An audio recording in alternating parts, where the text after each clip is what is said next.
Ada baiknya saat kita mengantar anak kita terapi, kita memperhatikan beberapa hal berikut ini.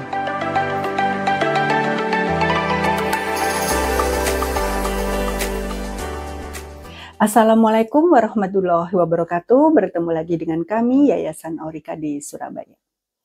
Saat kita mengantar anak kita untuk terapi, supaya terapi bisa berjalan dengan lebih efektif, ada beberapa hal yang perlu untuk kita pertimbangkan. Yang pertama tentu saja jadwal terapi.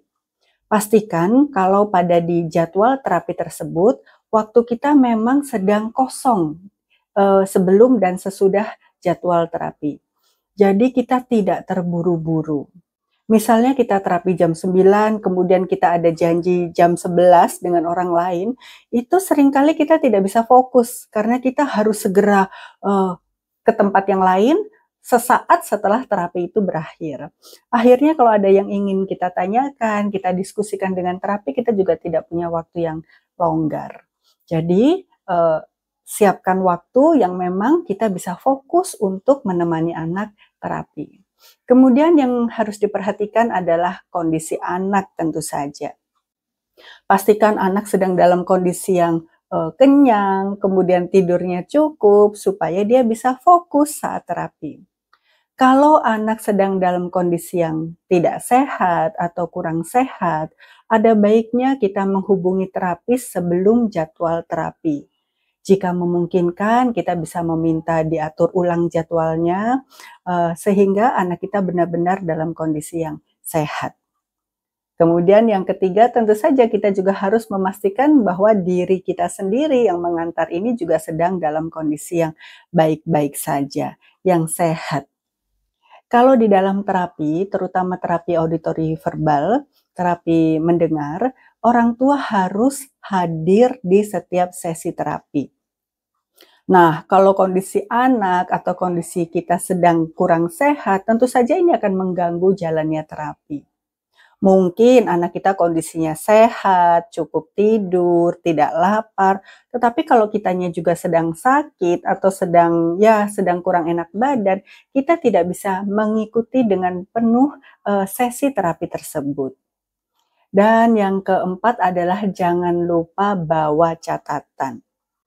Pada saat terapi memberikan target yang harus dikerjakan di rumah dan kita sudah melakukan menstimulasi anak itu di rumah, maka mungkin ada kesulitan yang kita hadapi, ada pertanyaan-pertanyaan yang kita alami, kenapa anak kok begini, kenapa tidak begitu, tadi terapisnya bilang harus begini, tetapi setelah dipraktekkan kok tidak bisa seperti yang disampaikan oleh terapis, kita catat, kemudian kita diskusikan. Kadang-kadang karena kita fokus mengikuti sesi terapi, kita lupa ingin bertanya hal-hal yang sebetulnya itu menjadi pertanyaan saat kita ada di rumah. Jadi pastikan bahwa kita membawa catatan, kemudian apa saja yang kita alami, masalah-masalah, kendala, dan pertanyaan-pertanyaan yang ingin kita diskusikan, ada baiknya kita catat. Terapi biasanya seminggu cuma 1 kali. Kadang ada yang lebih untuk kondisi-kondisi yang tertentu. Itu pun waktunya hanya 1 jam kalau dihabilitasi mendengar. Sehingga gunakan waktu 1 jam ini supaya benar-benar kita bisa mendapat banyak ilmu dari terapis. Kita sebagai orang tua harus menjadi orang tua yang tahu mengapa ini harus dilakukan, mengapa ini tidak boleh, strategi apa yang harus kita lakukan, sehingga penting sekali catatan itu untuk memastikan bahwa kita berada di dalam tempat yang benar, di dalam suasana atau situasi mengajar anak yang tidak salah gitu, tidak salah menggunakan tekniknya, strateginya, tapi kita memang benar-benar di koridor yang benar.